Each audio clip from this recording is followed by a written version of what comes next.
en Falcón, de donde salen, han nacido, pasan todas las revoluciones por Falcón.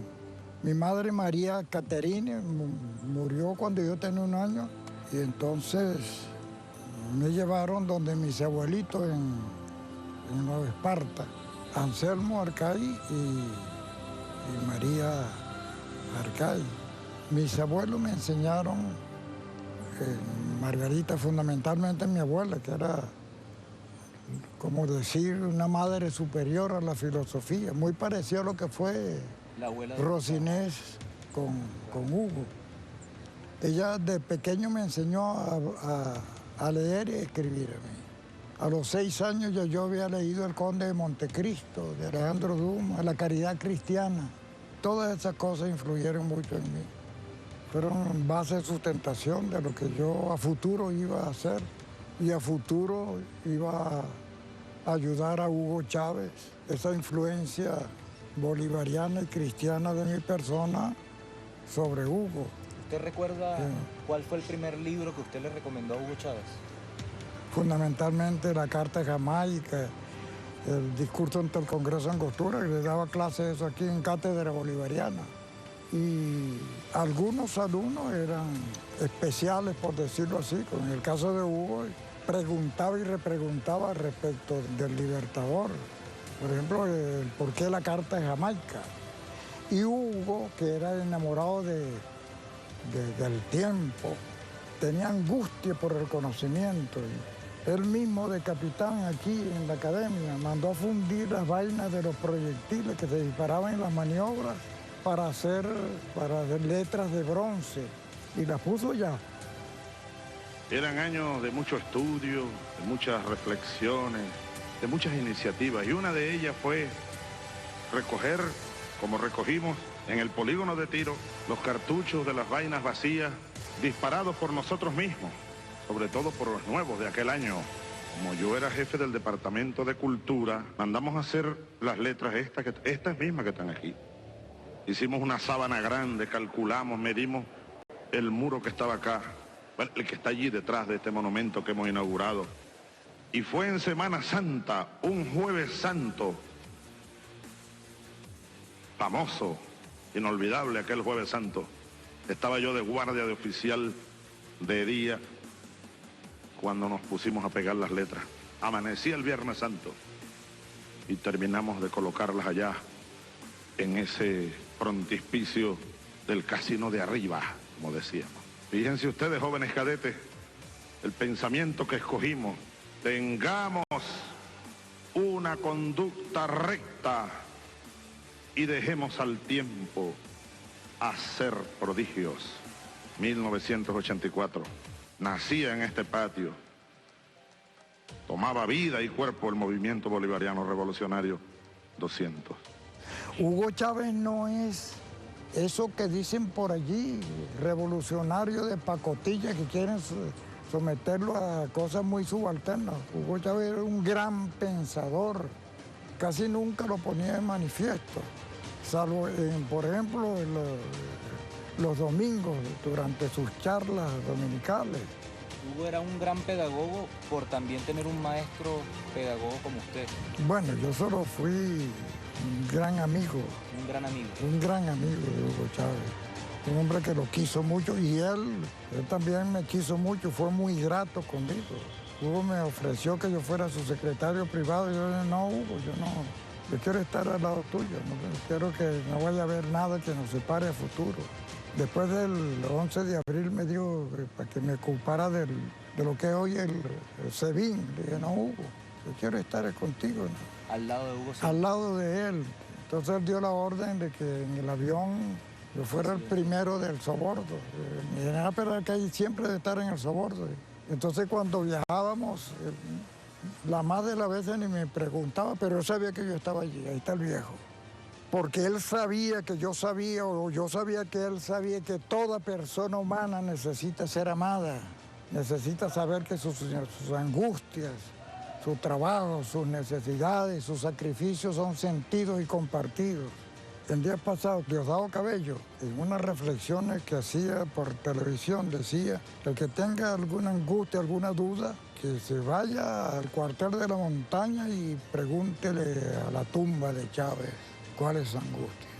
Y entonces yo recordé a Jorge Eliezer Gaitán, cuando decía el hombre es como las plantas y las plantas dan flores y frutos no por ellas mismas, por las plantas, sino por el surco y la tierra donde han prendido. Y los hombres no pueden, las naciones, los estados, superorganismos estatales, no pueden ser grandes ni fuertes. Venezuela no puede ser potencia, sino en razón de las tumbas de sus mayores, Bolívar, el primero, donde tienen que ir a buscar alimento para su futuro. Yo hacía referencia a la tumba de Hugo Chávez.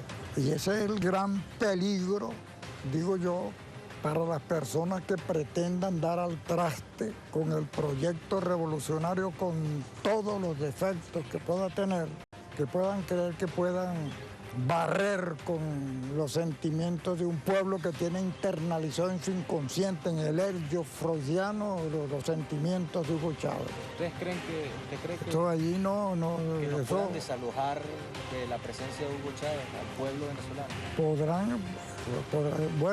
podrán matar a medio mundo, pero todavía queda la simiente allí. Ahí está. Tendrá que matarnos a todos quienes sabemos de la revolución de Hugo Chávez. Porque revolución no es cualquier cosa. Bueno, estábamos hablando de revolución, de las revoluciones verdaderas y de la burguesía que pretende hacer contrarrevolución. Sí, yo pienso que no han profundizado dentro de un holismo para ver las causas esenciales que hacen posible las cosas. El hecho mismo que nosotros estemos aquí, al pie del roble y el samán. Chávez era la revolución. Si Chávez no parafrasea a Bolívar en el samán de Güere, que lo llevaba en el alma y lo había aprendido aquí, yo era director académico y ahí pronuncié un discurso cuando trasladamos, no sé si el roble o el samán de una parte acá, era el año 1974. Y yo encabecé mis palabras a los cadetes y a los presentes con un discurso de Isaías Medina en Garita, un discurso de la tropa a nivel nacional, de los soldados que me oís, dijo Medina en Garita. Un discurso por escrito que me enseñó Raúl Oviedo Rojas, un viejo teniente que había estado preso en Guasina.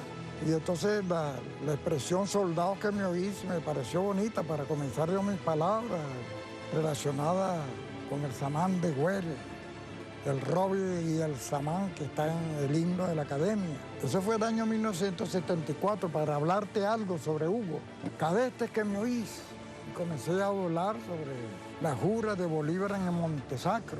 Y Hugo estaba allí con el cuarto año, con la promoción. Simón Bolívar número 2. Y pasó muchísimo tiempo. En 1974, en que Hugo era alférez, hasta el 2004, 30 años después, Hugo me había reincorporado y allá en la prevención, Hugo me dijo, póngase al lado mío, mi general. Y yo me puse al lado y me dijo calladito, Cadetes que me oís. 30 años después. Tenía una memoria prodigiosa y una capacidad era muy generoso, Hugo. ¿Usted siente que De dar afecto a quien le había dado afecto a él. Hacer de la pobreza un objetivo de amor y de deseo, como decía Jesús de Nazaret, como hizo Hugo Chávez. Llevar a los pobres al altar, llevarle la miseria material de que habían adolecido los pobres, los olvidados de todas las horas, como decía Gaitán, y llevarla directamente. El petróleo se llevó a los pobres, que se quedó mucho dinero por el camino, cierto, pero eso no fue Hugo Chávez. ¿Cómo hacía Hugo Chávez? Es más, yo puedo decir que el Hugo Chávez soñador que salió de aquí, como el Jesús del Sermón de la Montaña, el soñador y jovial, fueron muy distintos al final, al monstruo sagrado que era Hugo Chávez al final de sus días, que tenía que abrirse camino entre el torrente de la corrupción y de la farsa y de los antilíderes. ¿Qué extraña usted de Hugo Chávez? Bueno, de Hugo Chávez extraño todo. Para mi persona. Se murió Hugo Chávez y es como si Fischer, que está jugando ajedrez contra las computadoras y va ganando, y de repente desaparece Fischer y deja un juego allí, pero se ausenta Fischer. ¿Y cuáles son las jugadas? Porque las jugadas de Hugo Chávez eran posicionales.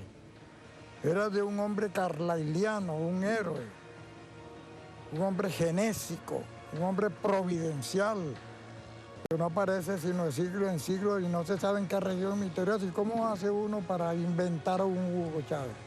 Ahora, yo pienso también que Hugo Chávez es más peligroso muerto que vivo, porque está sembrado en el corazón del hombre. Allí está Hugo Chávez, en el inconsciente colectivo, para decirlo en lenguaje psicoanalítico profundo. Está en el inconsciente. ¿Cómo van a poder con eso? ¿Qué es lo que motorizará hoy y a futuro la conducta del pueblo? Está sembrado Hugo Chávez. ¿Cómo van a poder? Tendrán que matar a la gente. A los verdaderos chavistas me refiero, porque hay muchos revolucionarios por pacotilla. Esos no son revolucionarios. Un revolucionario no es cualquier persona. La revolución se lleva en el alma. Sacrificarse, morir por los demás. El revolucionario triunfa, se muere. Ser revolucionario no es fácil. Eso implica sacrificio. Olvidarse de sí mismo para ayudar a los demás. Eso es lo que es socialismo.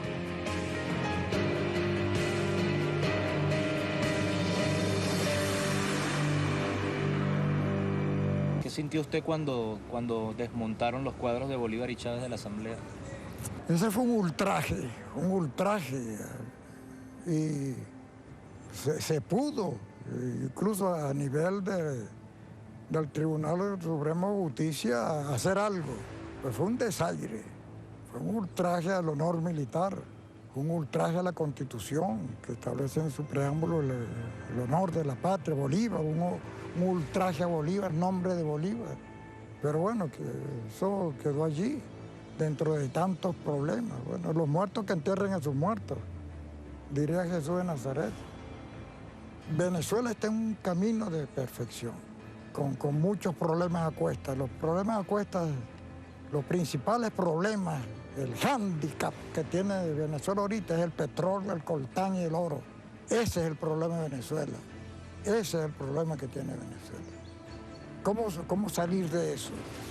Se necesita mucho tiempo y se necesitan pedagogos, pero no producir, porque cualquiera dice vamos a producir, como que si eso es así, con una varita mágica.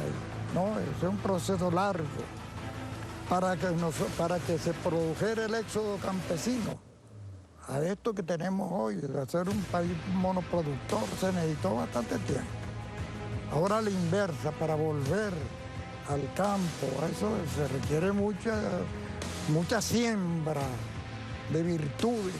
Por eso decía Bolívar, un pueblo pervertido por el dinero corruptor, si alcanza su libertad, bien pronto vuelve a perderla, porque en vano le enseñarán que las buenas costumbres y no la fuerza son las columnas de las leyes, que el ejercicio de la justicia es el ejercicio de la libertad. ¿No la ha tenido fácil el presidente Nicolás? No la tiene fácil. No la tiene fácil ni el presidente Maduro, por más que trabaje 48 horas diarias, para decirlo en lenguaje hiperbólico, y mucho menos alguna persona que no haya querido a Chávez. Hugo Chávez murió por la patria, esa fue su mujer, la patria. A mí me da mucha lástima y yo lo he dicho. Hugo, con talento, un hombre talentoso y con grandeza moral. Bueno, no pudo haber sido feliz Hugo Chávez, incluso ya de presidente. No podía dejar eso. Él tenía una misión que cumplir.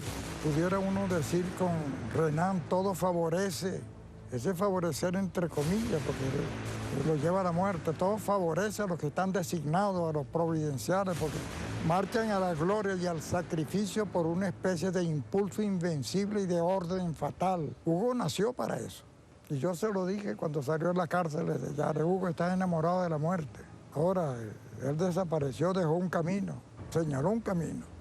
Ahora hay mucha gente que trata de buscar otro camino de acuerdo a su personalidad. Hugo Chávez es una forma de hacer las cosas. Una forma bolivariana de hacer las cosas. Hugo hizo, Si tú has de identificar al que hizo CELAC, UNASUR, el ALBA, Petrocaribe, la unión de esto, la presidencia ahorita en UNASUR, en la ONU. Consejo de Seguridad. ¿Quién le dio ese poder a Venezuela? Solo de un hombre. Tú sacas a Hugo Chávez de la historia y eso no existe. Yo no sé a dónde conducía eso después de la revolución de 1958, donde encabezada la revolución de Hugo Trejo, fue defenestrada. Yo no sé a dónde conducía eso. Eso conducía directamente al posicionamiento de Venezuela por parte de Estados Unidos, Leviatán de turno. Porque lo que está en juego hasta ahora es el dinero. General, ya para concluir, ¿qué le dice usted a ese pueblo que sigue amando a Hugo Chávez a propósito del 5 de marzo que se cumplen 3 años? Bueno, yo le diría a ese pueblo que vaya a la tumba de Hugo Chávez y lea lo que dejó él escrito y está sobre su tumba. Su pueblo amado y querido, que siga luchando por un futuro mejor, y la única manera de luchar y conseguir ese futuro mejor es corrigiéndose a sí mismo. El camino de perfección es el de las modificaciones favorables de la conducta de cada quien. Mantener una conducta recta y dejar al tiempo ser prodigio. Nosotros no estamos muy bien en Venezuela, pero si tú te trasladas y ves lo que está pasando en Siria, lo que está pasando en Irak, lo que pasó en Libia, Está pasando en España, en Afganistán, en el Mediterráneo, en Grecia. Nosotros estamos mejor, aunque estamos atrasados, si hemos de...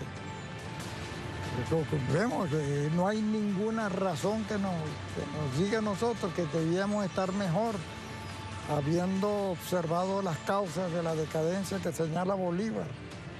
Bolívar decía, los españoles se acabarán bien pronto, al final, después de Ayacucho, pero nosotros, ¿cuándo? Nosotros todavía no hemos configurado en un bronce perfecto esa unión que pidió Bolívar en Angostura. La sangre de nuestros súbditos es diferente, unámosla para fortalecerla, y esto es. Entonces hay que esperar ese tiempo. Entonces el camino de perfección es el de las modificaciones favorables de la conducta de cada quien. Y es lo que yo, bueno, desde las alturas de 80 y tantos años, yo digo que eso es lo que yo veo. Aprender a aprender y enseñar a pensar. Usted que busque a quienes puedan ayudarlo en el sentido del aprendizaje, no a quien lo conduzca en camino de perdición. Y eso es lo que dice Hugo, ya está sobre su tumba, en el cuartel de la montaña. Muchísimas gracias, general. Yo te agradezco mucho la oportunidad de hablar sobre Hugo.